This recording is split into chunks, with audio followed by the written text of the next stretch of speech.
Hello everyone. अच्छा, हम section 32 हम कर रहे थे और पिछली क्लास में मैंने आपको डेप्रिसिएशन का तरीका बताया था कि इलेक्ट्रिसिटी कंपनीज के केस में आप डेप्रिसिएशन कैसे निकालोगे। ठीक है, चलो आगे सेक्शन 32 आगे कंटिन्यू करते हैं। सेक्शन 32 का जो लास्ट टॉपिक हमारे पास आता है दैट इज, पढ़ो जरा कौन सा टॉपिक है, इंपॉर्टेंट है, ध्यान से समझने वाला केस है। टॉपिक का नाम है एडिशनल डेप्रिसिएशन। तो आपको ना वर्ड एडिशनल से एक बात क्लियर हुई। एडिशनल मतलब over and above normal depreciation. मतलब जो नॉर्मल डेप्रिसिएशन आप क्लेम करते हो ना, उसके अलावा है ये। जो नॉर्मल डेप्रिसिएशन आप क्लेम करते हो उसके अलावा गवर्नमेंट आपको डेप्रिसिएशन का बेनिफिट दे रही है। सुनना अभी ध्यान से, बहुत इंपॉर्टेंट बातें।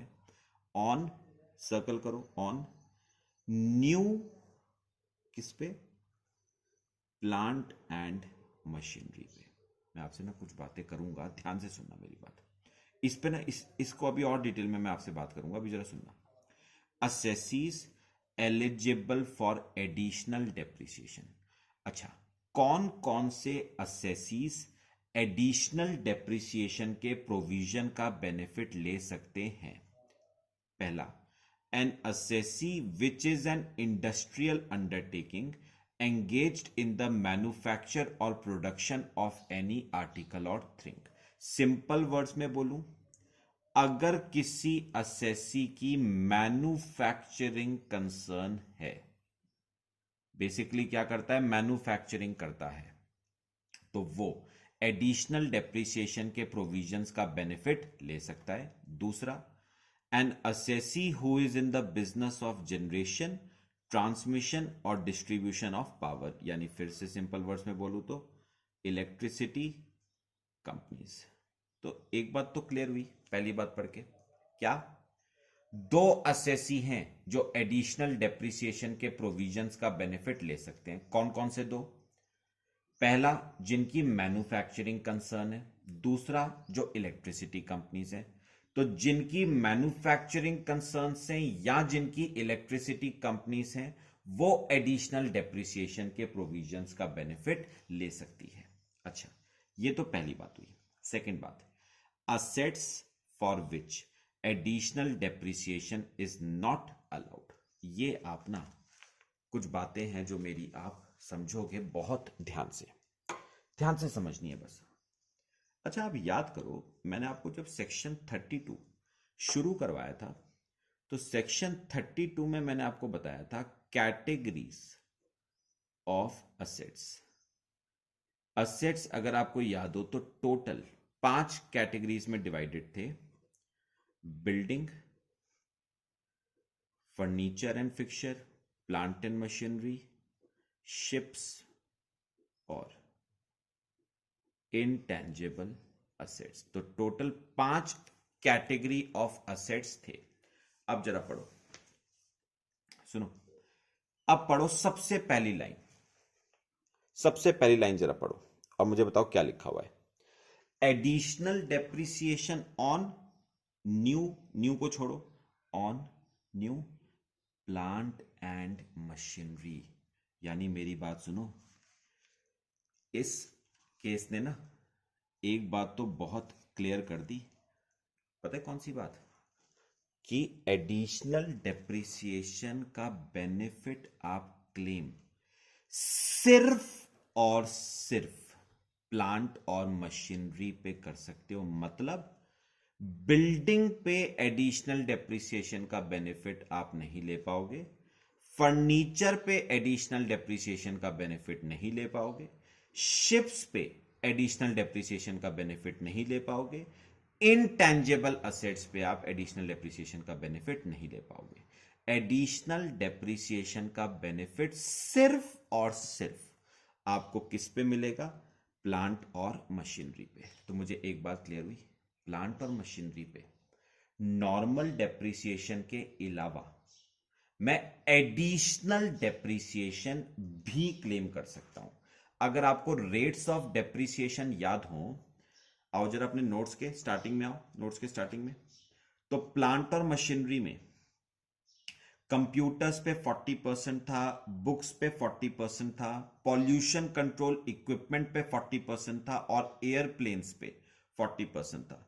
उनके अलावा बाकी सब पे 15% था। तो मुझे बताओ प्लांट और मशीनरी पे आप नॉर्मल रेट ऑफ डेप्रिसिएशन 40 या 15 के हिसाब से तो आप क्लेम करोगे ही करोगे, साथ ही साथ प्लांट और मशीनरी पे आप एडिशनल डेप्रिसिएशन भी क्लेम कर सकते हो। अभी केस खत्म नहीं हुआ मेरा, बात सुनो।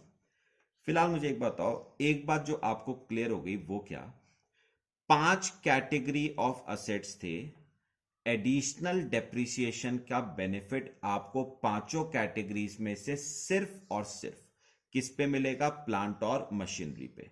बाकी 4 कैटेगरीज पे आपको डेप्रिसिएशन का बेनिफिट, एडिशनल डेप्रिसिएशन का बेनिफिट आपको नहीं मिलेगा। अच्छा, फिर मैंने ना गवर्नमेंट से एक बात पूछी, मैंने गवर्नमेंट से कहा ये बताओ क्या सारी प्लांट और मशीनरी पे मिल जाएगा, सारी प्लांट और मशीनरी पे मिल जाएगा क्या? गवर्नमेंट ने कहा सारी प्लांट और मशीनरी पे भी नहीं मिलेगा। ये देखो, ये देखो, यहां पर देखो क्या लिखा है, ships assets for which additional depreciation is not allowed, मतलब इन असेट्स पे एडिशनल डेप्रिसिएशन क्लेम नहीं कर पाओगे। पहला क्या लिखा हुआ है, शिप्स, वो तो मैंने आपको बता ही दिया, शिप्स पे आप एडिशनल डेप्रिसिएशन का बेनिफिट नहीं ले सकते। एयरक्राफ्ट्स, याद रखना, एयरक्राफ्ट्स प्लांट और मशीनरी वाली कैटेगरी में आता है। Although aircraft is a plant और मशीनरी, बट एयरक्राफ्ट पे एडिशनल डेप्रिसिएशन का बेनिफिट आपको नहीं मिलेगा। तो मुझे अब यहां पर साथ साथ बताते चलना, जरा सुनो, मुझे साथ साथ बताते चलना।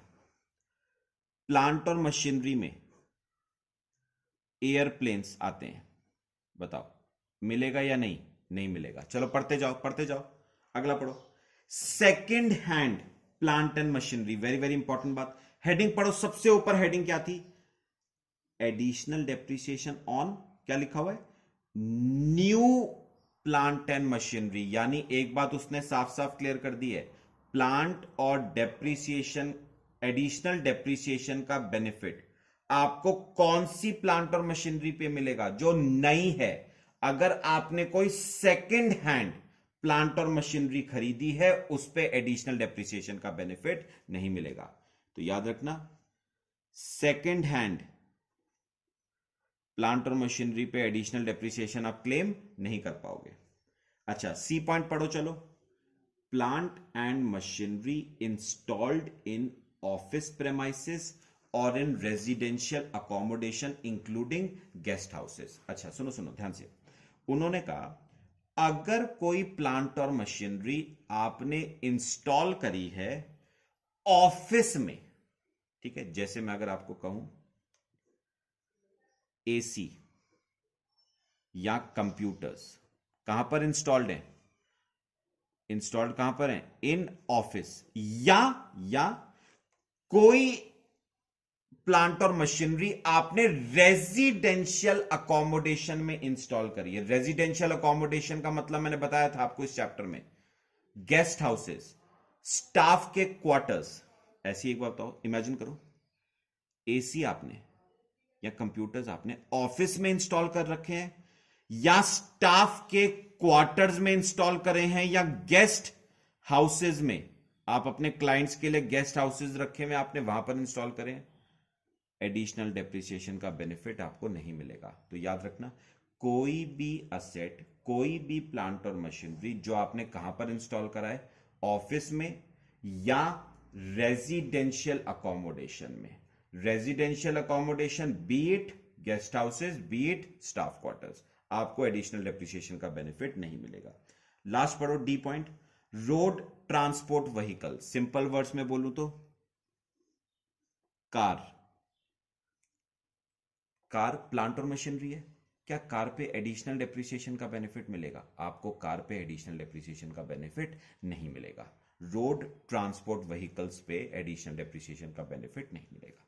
तो पता है, मैं जो थोड़ी सी बात मैं इस केस से समझाऊं ना, वो क्या है, जरा ध्यान से सुनना मेरी बात, मैं सम अप कर रहा हूं फिर आगे आएंगे। मैं जो समझा हूं वो क्या है कि 5 कैटेगरी ऑफ असेट थी, बिल्डिंग, फर्नीचर, प्लांट और मशीनरी, शिप्स और इंटेंजिबल असेट। पांचों में से 4 पे तो सोचने की जरूरत भी नहीं है, 4 पे एडिशनल डेप्रिसिएशन का बेनिफिट आपको नहीं मिलेगा। बिल्डिंग पे, फर्नीचर पे, शिप्स पे, इंटेंजिबल असेट्स पे एडिशनल डेप्रिसिएशन आप क्लेम नहीं कर सकते। हाँ, प्लांट और मशीनरी पे आप एडिशनल डेप्रिसिएशन क्लेम कर सकते हो, लेकिन प्लांट और मशीनरी में से भी कुछ प्लांट और मशीनरीज हैं जिन पे एडिशनल डेप्रिसिएशन का बेनिफिट आप क्लेम नहीं कर पाओगे। जैसे एरोप्लेन्स पे आप नहीं कर पाओगे, सेकंड हैंड प्लांट और मशीनरी पे आप नहीं कर पाओगे, ऐसी प्लांट और मशीनरी जो आपने ऑफिस में इंस्टॉल करी है जैसे कंप्यूटर्स, ऐसी प्लांट और मशीनरी जो आपने रेजिडेंशियल अकोमोडेशंस में इंस्टॉल करी है जैसे एसी, इन पे भी एडिशनल डेप्रिसिएशन का बेनिफिट आप क्लेम नहीं कर पाओगे। कोई रोड ट्रांसपोर्ट व्हीकल है जैसे कार, उस पे भी एडिशनल डेप्रिसिएशन का बेनिफिट आप क्लेम नहीं कर पाओगे। हाँ, बाकी जो प्लांट और मशीनरीज है उन पे आप एडिशनल डेप्रिसिएशन का बेनिफिट आप ले पाओगे।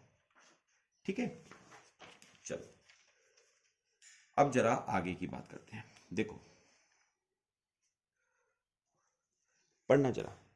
अब बात आती है रेट ऑफ एडिशनल डेप्रिसिएशन।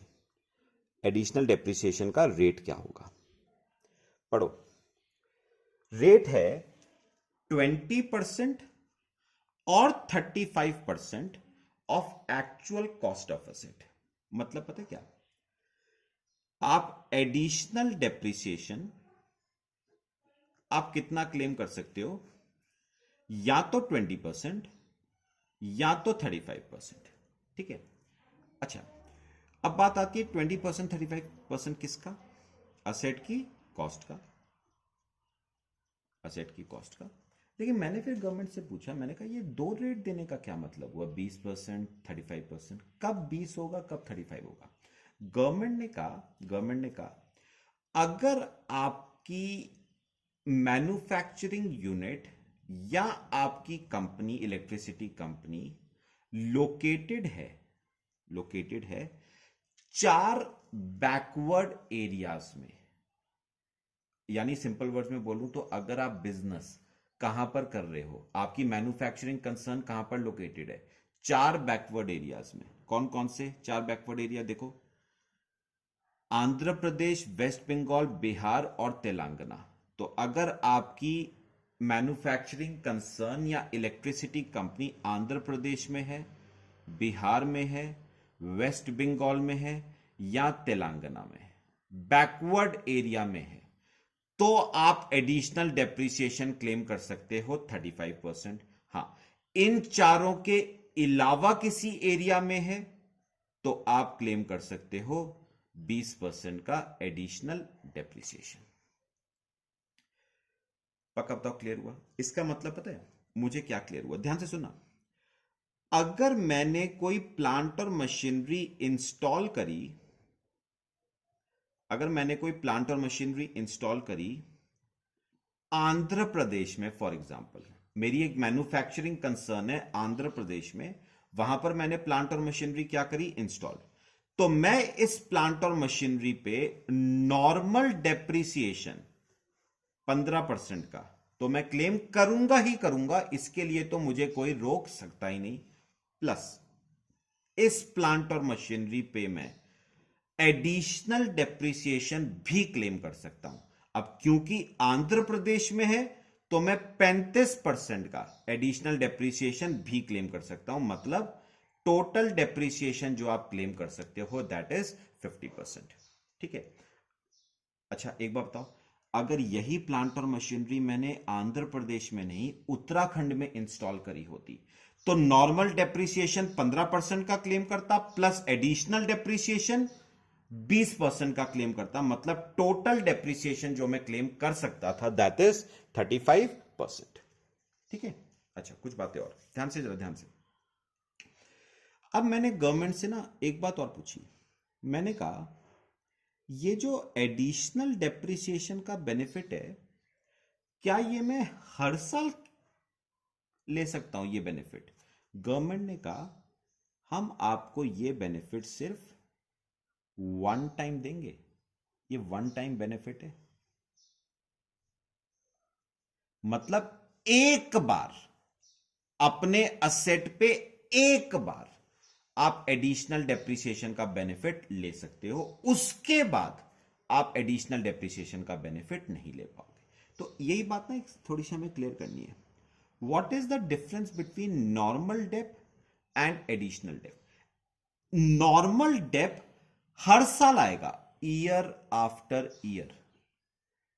जब तक असेट है तब तक आप उस पर नॉर्मल डेप क्लेम करते जाओ, लेकिन एडिशनल डेप हर साल नहीं आता, ये एक बार आएगा। मतलब जिस साल खरीदी है एक बार बेनिफिट ले लो बस, उसके बाद आप इसका बेनिफिट नहीं ले पाओगे। चलो ठीक है। फिर मैंने गवर्नमेंट से पूछा, मुझे ना अभी एक और कंफ्यूजन है। गवर्नमेंट कह रही क्या कंफ्यूजन है? मैंने कहा एक बार बताओ, ध्यान से सुनना मेरी बात। मैंने कहा अज्यूम करो, यहां पर देखो, मैंने कहा अज्यूम करो मैंने प्लांट और मशीनरी इंस्टॉल करी 1 Jan 20 को। याद रखना हम फाइनेंशियल ईयर फॉलो कर रहे हैं, 1920 फाइनेंशियल ईयर फॉलो कर रहे हैं। मैंने कोई प्लांट और मशीनरी 1 Jan 20 को इंस्टॉल करी। कहां पर? आंध्र प्रदेश में मैंने इंस्टॉल करी। तो मैंने इस पे नॉर्मल डेप क्लेम करा, ठीक है, कितना? 15%। लेकिन याद रखना, क्योंकि असेट, याद रखो नॉर्मल डेप ऐसे लगता है ना, या तो पूरे साल का लगेगा या तो 6 मंथ्स का लगेगा, डिपेंड करता है 3 शर्तों पे। कौन कौन सी 3 शर्त थी? खरीदी कब हो? इस साल, इसी साल खरीदी है। इंस्टॉल भी कब करी हो? इसी साल करी है। और यूज हुई हो 180 दिनों से कम के लिए। अब बताओ, 1 Jan 20 को खरीदी तो जैन फेब मार्च 3 महीने ही तो यूज हुई, तो 6 मंथ्स का डेप लगेगा ना 50%। बात समझ आ रही है? ये तो हो गया नॉर्मल डेप का। अब बात करते हैं एडिशनल डेप की। अब मुझे बताओ, क्योंकि प्लांट और मशीनरी कहां पर इंस्टॉल थी? आंध्र प्रदेश में, तो गवर्नमेंट कहती है एडिशनल डेप में 35% का क्लेम कर सकता हूं। मैंने कहा चलो। अब सुनो, मैंने गवर्नमेंट से पूछा क्या ये 1 साल वाला रूल, 6 मंथ्स वाला रूल एडिशनल डेप के केस में भी आएगा? गवर्नमेंट ने कहा बिल्कुल आएगा। मतलब क्योंकि आपने इस प्लांट और मशीनरी को 180 डेज से कम के लिए यूज किया है, तो याद रखना आपको इस पे 50% का ही बेनिफिट मिलेगा। मतलब आप पूरा 35% क्लेम कर ही नहीं पाओगे, आप 17.5% क्लेम कर पाओगे सिर्फ। अच्छा, अब सुनो, प्रॉब्लम क्या हुई? मैंने गवर्नमेंट से कहा, मैंने कहा भैया तुमने तो कहा था कि तुम मुझे 35% का वन टाइम बेनिफिट दोगे, ये तो तुमने मुझे बेनिफिट सिर्फ कितना दिया? 17.5% का ही बेनिफिट दिया। गवर्नमेंट ने कहा भैया चिंता क्यों कर रहा है, 35 में से 17.5% का बेनिफिट तुझे इस साल मिल गया, कितना बच गया? 17.5%। उसका बेनिफिट कब ले ले? नेक्स्ट ईयर में ले ले। ठीक है। अच्छा ध्यान से सुनो, अगर यही मैंने 1 Jan 20 की जगह 1 May 19 को खरीदी होती, तो बताओ मैं पहले इस प्लांट और मशीनरी पे नॉर्मल डेप कितना क्लेम करता? 15% का। 100% क्यों? 100% क्यों? मोर देन 180 डेज के लिए यूज हो रही है। और एडिशनल डेप कितना क्लेम करता? 35% का। 100% क्यों? 100% क्यों? मोर देन 180 डेज के लिए यूज हुई है। और क्योंकि आप पूरे 35% का बेनिफिट इसी साल ले चुके हो, तो नेक्स्ट ईयर आपको कोई बेनिफिट नहीं मिलेगा। तो बात समझे?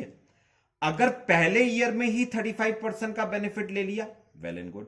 अगर पहले ईयर में 35% का बेनिफिट नहीं ले पाए, 17.5% का बेनिफिट लिया, तो बाकी बचा हुआ 17.5% आप बेनिफिट कब ले लो? नेक्स्ट ईयर में ले लो। देखो यही बात इसने इस पैराग्राफ में कही है। If such asset is acquired and put to use for less than 180 days in the previous year, then the rate of depreciation shall be 10%, 20 का आधा हो जाएगा ना 10%, और 35 का आधा 17.5%, and the balance shall be allowed in the immediately succeeding previous year। तो याद रखना, अगर आपका असेट 180 दिनों से कम के लिए यूज हुआ है, तो आप पूरा 20 और पूरा 35 तो इस साल नहीं क्लेम कर पाओगे, आप 10% और 17.5% इस साल क्लेम कर पाओगे। बचा हुआ 10 और बचा हुआ 17.5 आप कब क्लेम कर सकते हो? नेक्स्ट ईयर में। ठीक है। अच्छा, बाकी ये मैंने कुछ छोटे छोटे नोट्स लिख पाए, उतने इंपॉर्टेंट नहीं है। क्या नोट कहता है देखो, additional depreciation shall be allowed to the assessee only when plant and machinery is acquired and put to use after 31st March 2005 and after 31st March 2015 in respect of backward area. तो ठीक है, additional depreciation का benefit तभी मिलेगा जब plant और machinery खरीदी और पुट टू यूज 31 मार्च 2005 के बाद हुई है, और अगर बैकवर्ड एरिया की बात करें तो 31 मार्च 2015 के बाद हुई है। तो 31 मार्च 2005 is for any other area और 31 मार्च 2015 इज फॉर बैकवर्ड एरिया। ठीक है, एक रीडिंग मार लेना, इससे ज्यादा की जरूरत नहीं है।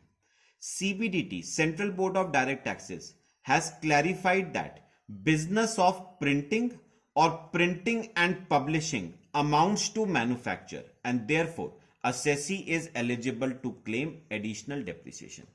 अब पता है बहुत से जो वो थे ना, जो जैसे आपके बुक्स वगैरह की या पैम्फलेट्स कैटलॉग्स वगैरह की प्रिंटिंग करते हैं, बुक्स की पब्लिशिंग करते हैं, उन लोगों ने इनकम टैक्स डिपार्टमेंट से पूछा कि ये बताओ, हम जो ये प्रिंटिंग का काम करते हैं या हम जो पब्लिशिंग का काम करते हैं, क्या ये मैन्युफैक्चर है?